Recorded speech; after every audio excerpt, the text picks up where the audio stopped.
본문의 말씀은 우리가 너무나 잘 알고 있듯이 예수님이 유대 땅 베들레헴에 탄생하신 사건을 다루고 있습니다.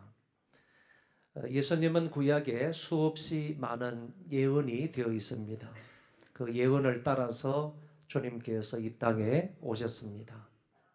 하나님의 아들이시고 뿐만 아니라 온 세상에 미칠 큰 기쁨의 좋은 소식이었습니다. 그래서 우리는 흔히 말하기를 예수님이 복음이다. 온 세상에 미칠 큰 기쁨의 좋은 소식이기 때문에 예수님의 탄생은 복음이다. 이렇게 얘기를 합니다. 이 예수님이 베들레헴에 탄생하셨을 때 본문에 나오는 주위의 사람들이 예수님의 탄생을 두고 어떤 반응을 보였는지 그 부분에 관해서 말씀하시는 것을 살펴보고자 합니다. 먼저 본문에 헤롯 왕이 등장을 합니다. 이 헤롯 대왕은 에돔 사람입니다. 에돔 사람 안티파테레의 아들로 태어나게 되는데 이 사람은 탁월한 지략가이고 그리고 용기가 특출했던 사람이라고 합니다. 그렇기 때문에 이 탁월한 지략이나 또는 특출한 이 용기로 말미암아 얼마든지 훌륭한 그런 사람이 될 수가 있었음에도 불구하고 그것들을 잘못 사용함으로 인하여서 이 사람은 만인의 지탄을 받게 되는 그런 폭군이 되고 맙니다. 선군이 아니라 이런 좋은 성품과 능력을 가졌음에도 불구하고 결국 그것을 바르게 사용하지 못함으로 선군이 아닌 폭군이 되고 만다라는 얘기입니다. 이 사람이 교회를 위해서 어쩌면 유대인들을 위해서 아주 훌륭하게 했던 일들이 있는데 그 가운데 하나가 제3성전을 건축한 일이었습니다. 제1성전은 솔로몬이 건축을 했고 제2성전은 스룹바벨이 건축하게 되었고 제3성전을 건축하게 되는 사람이 바로 대헤롯이다. 그런 얘기입니다. 그러니까 예수님과 관계해서 성전 얘기가 성경에 많이 나오는데 그때의 성전은 바로 이 사람이 지은 그런 제3의 성전이다. 그런 얘기입니다. 이 사람이 성전을 지었을 뿐만 아니라 유대를 통치하게 되는데 BC 40년부터 시작을 해서 한 37년 동안을 가이사의 명령을 받아서 유대 땅의 분봉 왕으로서 임무를 감당하게 됩니다.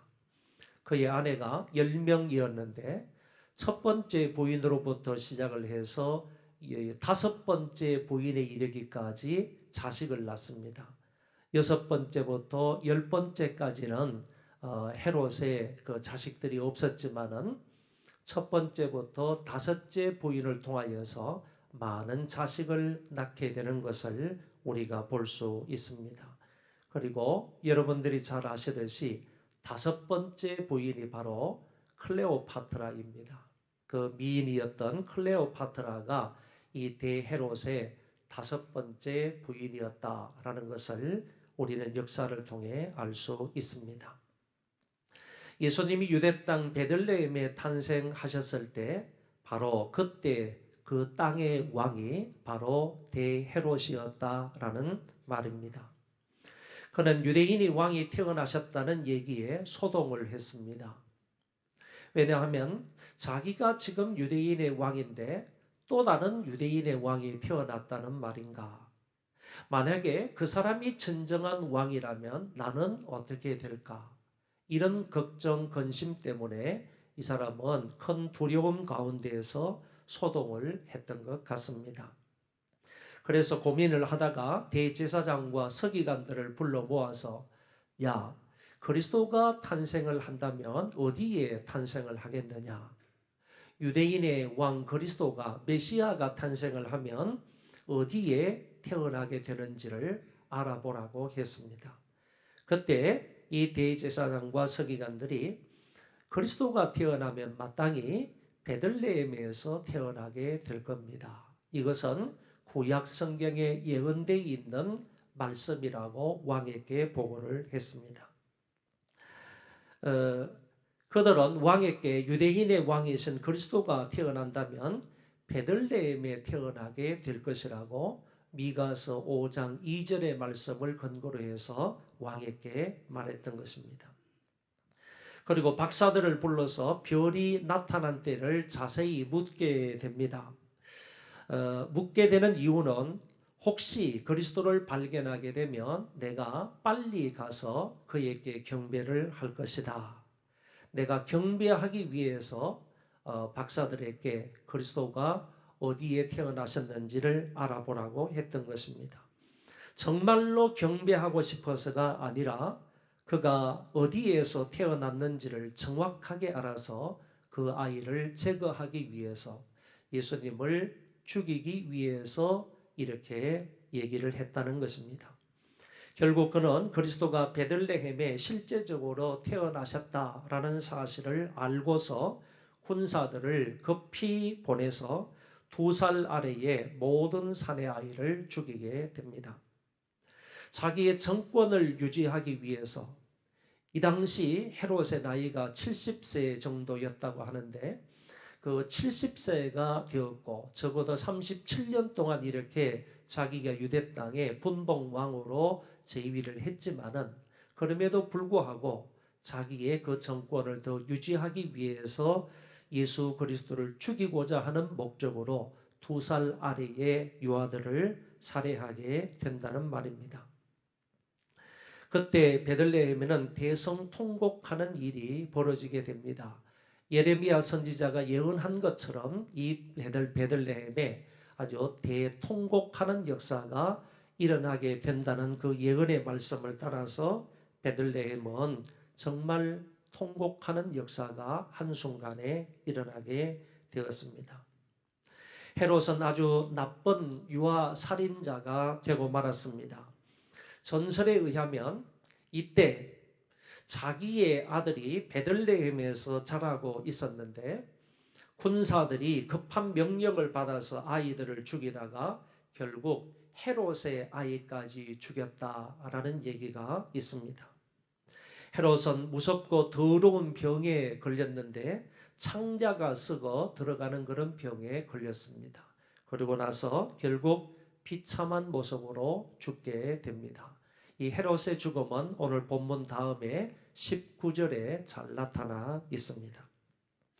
헤롯은 예수님이 이 땅에 구원자로 태어났을 때 그를 찾아가 꿇어 엎드려 경배하기는커녕 오히려 자기의 자리를 유지하기 위하여, 자기의 그 정권을 유지하기 위하여 권력을 이용해서 예수님과 동시대에 태어난 유아들을 살인하는 자가 되고 말았다라는 것입니다.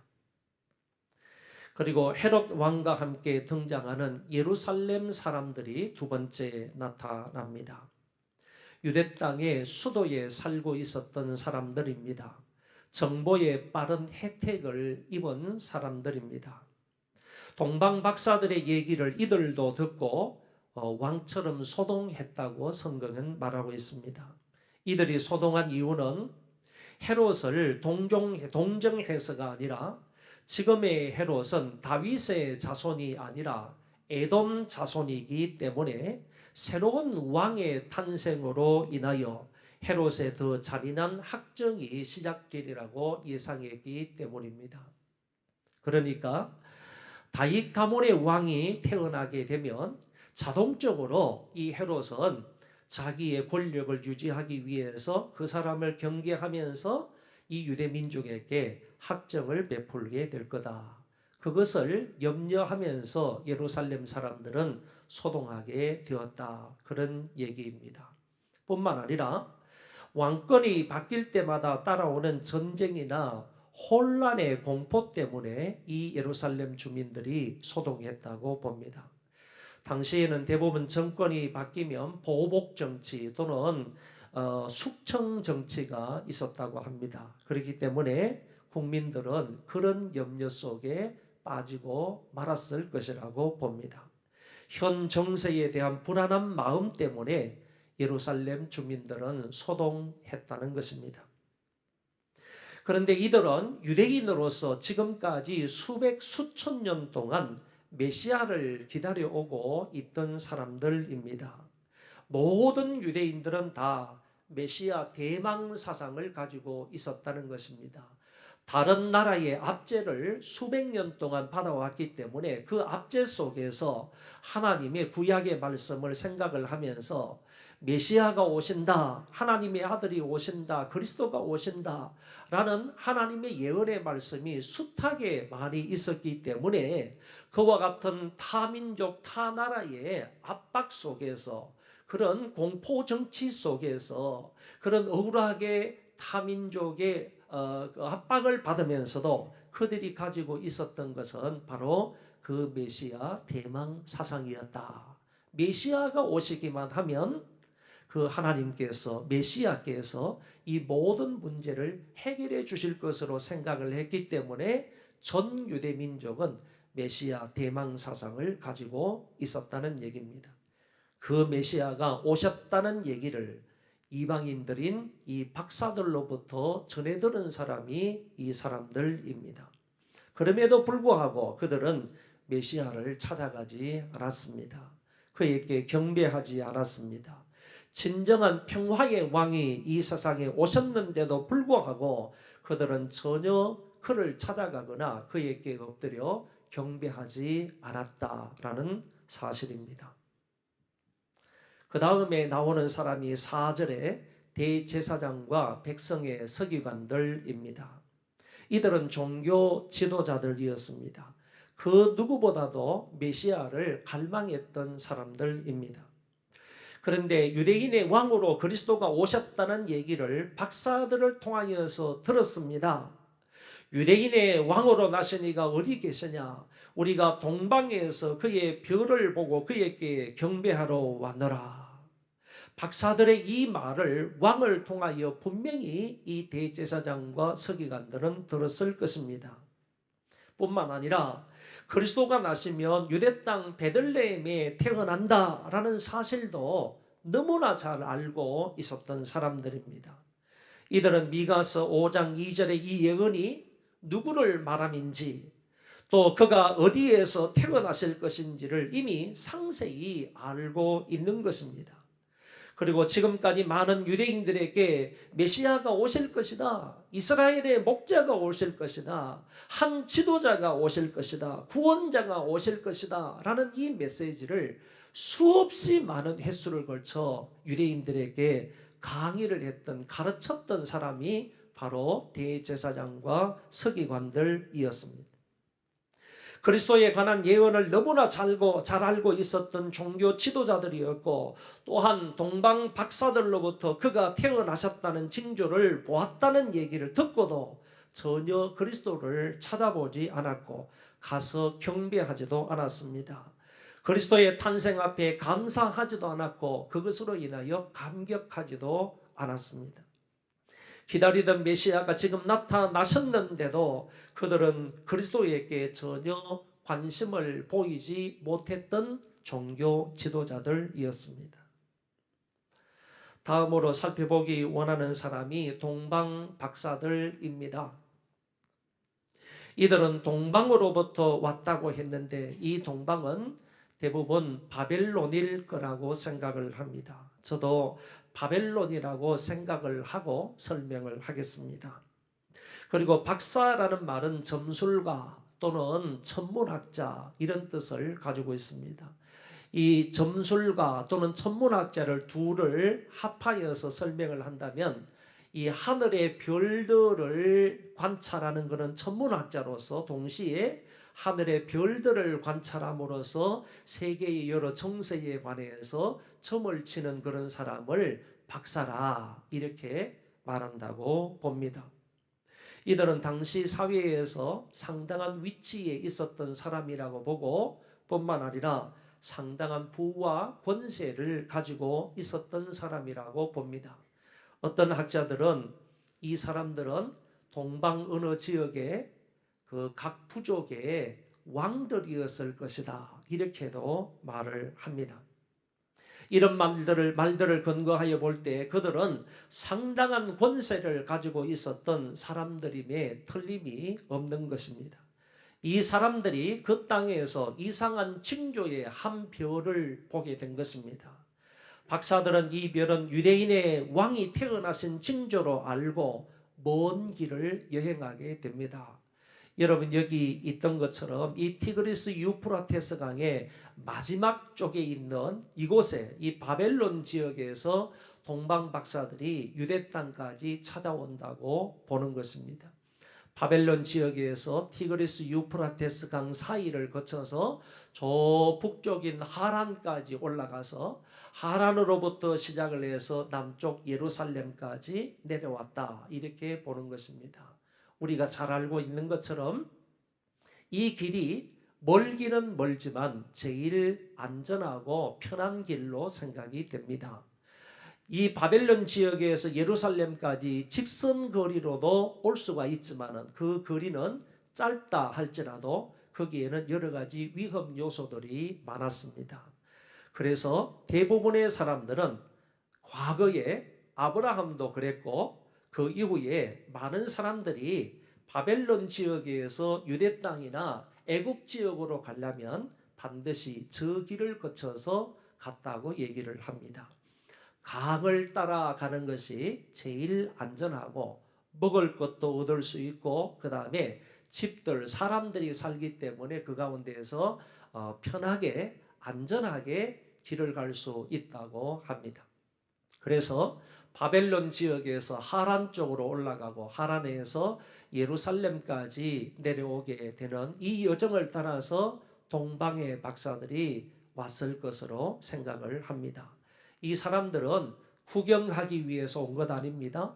이 사람들은 어떤 공무를 이행하기 위해서 온 것도 아닙니다. 오로지 그 당시 그 땅에서 별을 한번 보고 난 이후에 이 별은 유대인의 왕으로 태어나신 징조다, 이렇게 이해를 하고 믿음의 여행을 하는 것입니다. 예배 여행을 하는 것입니다. 이 당시 가장 빠른 짐승을 타고 온다 할지라도 4개월 내지 6개월 정도 걸릴 만한 이 거리를 오로지 유대인의 왕으로 태어나신 그분에게 경배해야 되겠다, 예배해야 되겠다, 이 한 가지 목적을 가지고 그 험난한 길, 그 먼 길을 찾아오게 된다, 그런 얘기입니다. 이 사람들이 올 때에 별 따라 오지 않습니다. 대부분의 사람들은 이 동방 박사들이 올 때에 별 따라 왔다, 그 찬송도 뭐 별 따라 왔도다, 이런 찬송이 있는데, 그래서 많은 사람들이 별 따라 왔을 것이라고 생각을 하는데 동방 박사들은 별 따라 오지 않았다라는 증거가 오늘 성경에 잘 나타나고 있습니다. 만약에 이 사람들이 별 따라 왔다고 한다면 그 별의 인도를 받아서 베들레헴까지 갔을 것이지 예루살렘에 들릴 이유가 없는 것입니다. 그런데 이 동방 박사들은 별 따라 오지 않았기 때문에 예루살렘에 가가지고 왕궁에 들어가가지고 사람들에게 묻기를 유대인의 왕으로 나신 이가 어디 계시냐, 이렇게 물었다는 얘기입니다. 별 따라 왔다면 그거 물을 필요도 없고 예루살렘 성에 들릴 필요도 없고 베들레헴까지 가면 되는 것입니다. 그런데 오늘 성경에 예루살렘에 들린 것을 보고 유대인의 왕으로 태어나신 이가 어디 계시냐라고 묻는 사실을 볼 때 이 사람들은 별 따라 오지 않았다라는 것을 알게 되고요. 그 다음에 2절 말씀에 보시면 유대인의 왕으로 나신 이가 어디 계시뇨, 우리가 동방에서 그의 별을 보고 그에게 경배하러 왔노라 하니 라는 말씀 가운데서 여기 보고라는 말이 나오는데 이 말은 지금 보고 있다, 과거에 보았던 것을 지금도 보고 있다, 그런 얘기가 아니라 그의 별을 보았고 라고 해석을 해야지 더 정확한 원문 해석이 되는 것입니다. 그의 별을 보았다는 거예요. 과거에 동방에서 그의 별을 한번 보았다, 본 것으로 이미 끝났다, 지속되는 게 아니다, 지금 보고 있는 게 아니다, 그거는 과거 사실이다 하는 사실을 성경에서 명확하게 말씀해 주고 있다라는 것입니다. 지금까지 그 별을 보고 그 별을 따라서 온 게 아니다라는 것을 여기 성경에서 말씀을 해주고 있는 것입니다. 그리고 나서 예루살렘 궁에서 유대인의 왕이 어디에서 태어나셨느냐라고 물었을 때 그 왕이 대제사장과 서기관들을 불러 모아가지고 야, 유대인의 왕이 태어나면 어디서 태어나겠느냐 알아보라 그러니까 그 사람들은 금방 아는 거예요. 구약 성경에 빠삭한 사람들이니까 그 사람들이 유대인의 왕이 태어났으면 그리스도가 태어났으면 베들레헴입니다 라고 가르쳐 주셨을 때 이 얘기를 듣고 예루살렘 왕궁에서 나오자마자 동방에서 보았던 그 별이 문득 나타나서 앞서 인도하여 갔다. 이렇게 성경에 설명을 합니다. 성경에 보시면 박사들이 왕의 말을 듣고 갈새 동방에서 보던 그 별이 문득 앞서 인도하여 가다가 악이 있는 곳 위에 머물러 섰는지라 저희가 별을 보고 가장 크게 기뻐하더라. 여기에도 보면 그의 말을 듣고 갈새 동방에서 보던 이 말은 보았던이라는 말입니다. 원문 성경이나 영어 성경에도 보면 동방에서 보았던 그 별이 문득 앞서 인도하여 가다가 악이 있는 곳 위에 머물러 섰다. 저희가 별을 보고 가장 크게 기뻐하였더라. 여러분, 별 따라 왔다 그러면 그 별로 인해서 기뻐할 이유가 없는 것이지요.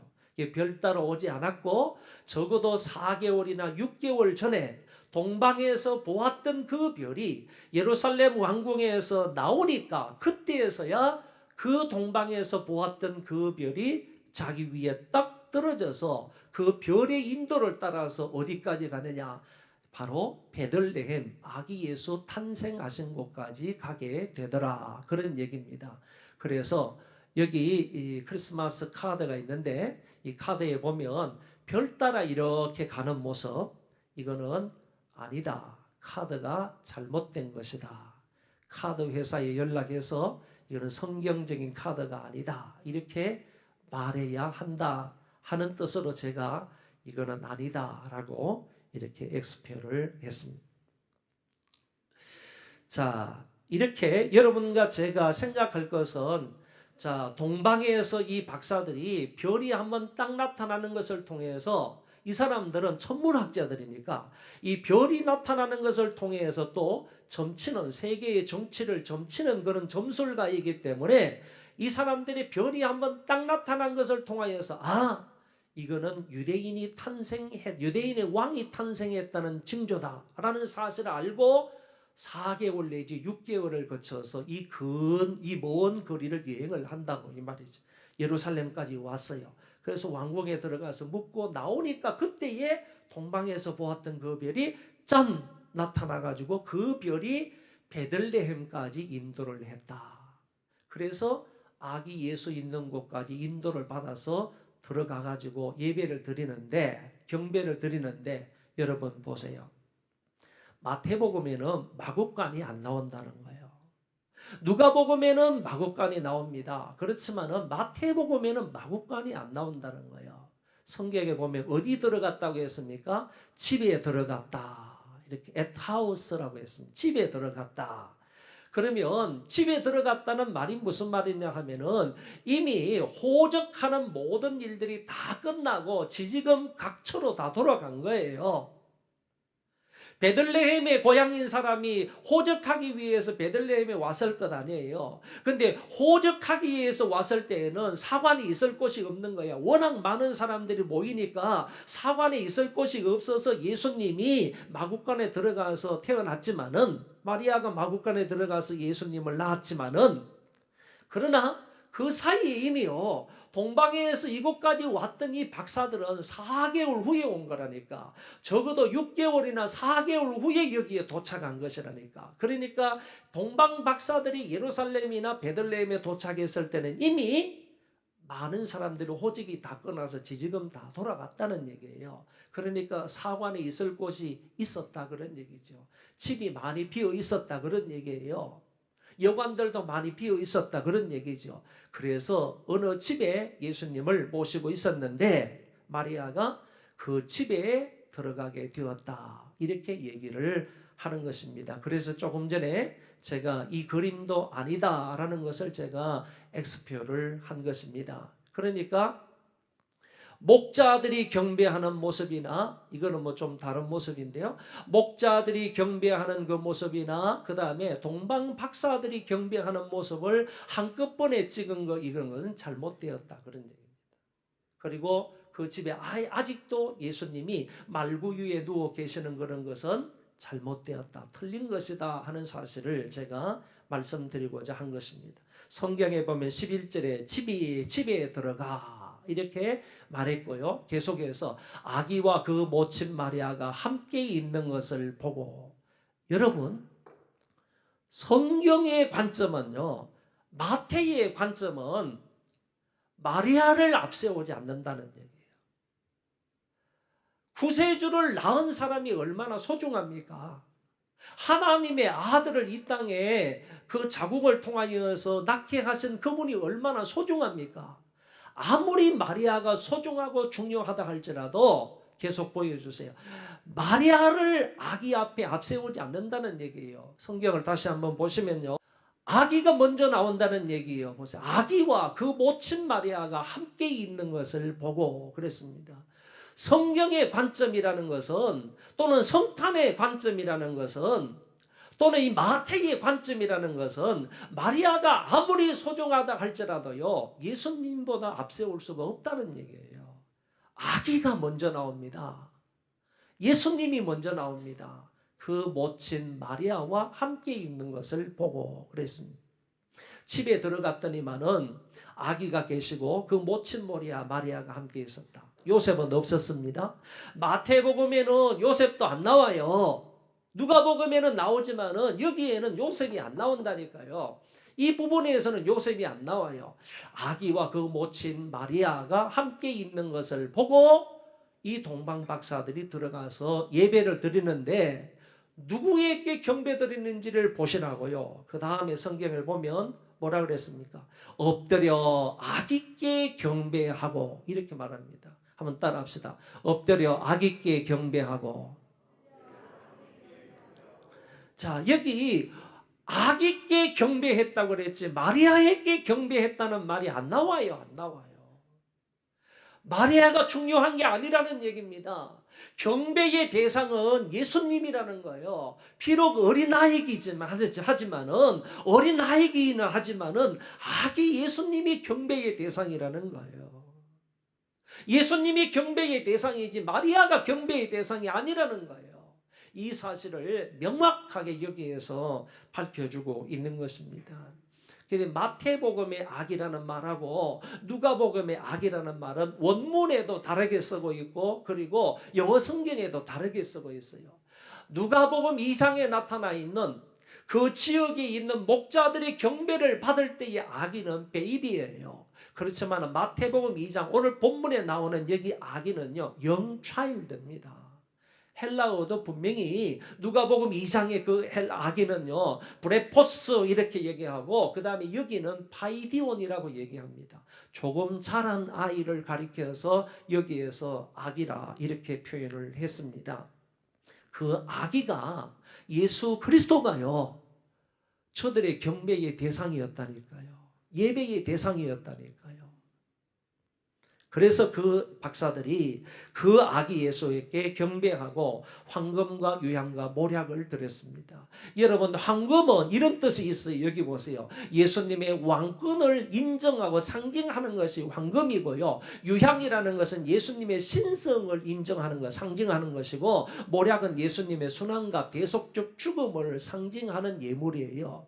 그러니까 이것을 통해서 알 수 있는 것은 이 동방 박사들은요, 그 자기네 나라에서 적어도 이런 황금 유향 모략을 가질 수 있는 그런 권위 있는 사람, 부귀영화를 누리는 그런 사람임을 알 수가 있고, 이것을 아기 예수께 드린다는 것은 당신은 진정한 유대인의 왕입니다. 그리고 당신은 정말 신입니다. 당신은 앞으로 대속적 죽음을 죽으실 분입니다 라는 의미를 가지고 있다는 얘기예요. 무슨 얘기냐 하면은 지금요 이 동방박사들이 와가지고 그 아기 예수에게 꿇어 엎드려서 절했다는 것은 적어도 당신은 유대인의 왕입니다 라는 것을 인정한다는 사실이고, 이와 같은 황금 유향 모략을 드렸다는 것은 당신은 적어도 이런 분입니다, 이런 예물을, 이것이 상징하는 이런 예물을 충분히 받을 수 있는 분입니다 라는 것을 의미하는 거예요. 황금 유향 모략은요 아무나 가질 수 있는 예물이 아니고 아무나 받을 수 있는 예물이 아니라니까요. 적어도 동방박사 정도 되니까 가질 수 있는 예물이고, 그 예물을 마리아에게 드리는 게 아니라니까요. 요셉에게 드리는 것도 아니라니까요. 이 사람들은 이 아기지만은 이 예수가, 이 사람이, 이분이 유대인의 진정한 왕이다. 어떤 의미로는요 확장해서 말하면 만왕의 왕이다. 그리고 당신은 신성을 가지고 있는 분이다 라는 의미로요 그거를 인정하면서 이 박사들이 이런 예물을 드렸다라는 것입니다. 여러분 마태복음은요 예수님의 왕되심을 기록하는 성경이에요. 예수님이 왕되시다, 예수님이 왕이시다, 만왕의 왕이시다 라는 사실을 기록해 주는 것이 마태복음이라니까요. 이 마태라는 사람이 역사를 더듬어 보니까 동방박사들의 이와 같은 경배가 너무나 아름답고 아름다운 이런 경배의 모습이 나온다는 거지. 이 모습을요 코테이션 해가지고 끌어들여가지고 예수님이 진정한 유대인의 왕일 뿐만 아니라 만왕의 왕이시다라는 사실을 써내려가는 겁니다. 써내려가는 거예요. 오늘 이 본문을 통해서 저와 여러분이 분명하게 알아야 될 것이 있습니다. 특별히 성탄절을 맞이해서요 우리가 성탄하신 우리 그리스도를 찬송하고 경배하고 감사를 드리는데, 이 시점에서 분명하게 알아야 될 게 뭐냐 하면은 오늘날 이 세상에 있는 많은 사람들은 헤롯과 같은 사람이 있어요. 자기의 어떤 정치적인 권력이나 이런 것들을 유지하기 위해서 성탄을 이용하는 사람이 있다니까요. 이 헤롯은요 자기의 권력을 이용하기 위해서, 자기의 그 지위를 유지하기 위해서요, 자기의 왕권을 유지하기 위해서 자기의 권력을 예수 그리스도를 죽이려고 하는 사람이에요. 죽이려고 하는 사람. 그래서 그렇게 많은 유아들을 살해한 그런 나쁜 사람이지 않습니까? 그리고 예루살렘 시민들처럼 성탄을 지켜서도 안 된다는 얘기고, 그리고 대제사장들과 서기관들처럼 지켜서도 안 된다는 얘기입니다. 예수님의 탄생에 대해서 어디에서 탄생하시고 그분이 탄생하시게 되면 이스라엘의 어떤 분인지, 이스라엘을 지도해 나가실 지도자이며 이스라엘의 목자가 된다는 사실을 너무나 잘 알고 있음에도 불구하고 예수님을 찾거나 꿇어 엎드려 경배하거나 예물을 드리고 감사하는 일이 없었던 사람들입니다. 성탄절은요 동방박사들처럼 지켜야 한다는 교훈입니다. 동방박사들처럼요 정말 멀고 험한 거리를 멀다 하지 아니하고 찾아오는 겁니다. 그리고 가장 귀한 것으로 예물을 드리고 그 앞에 진정으로 당신은 이 나라의 왕입니다 라는 의미로 꿇어 엎드려 경배해야 된다는 겁니다. 다른 사람들처럼 성탄절을 보내지 않기를 바라고요. 저와 여러분들은 동방박사들처럼요, 동방박사들처럼 이와 같은 마음과 태도로서 그리스도의 탄생을 축하하며 경배할 수 있는 우리 모두가 되시기를 바랍니다. 기도합시다.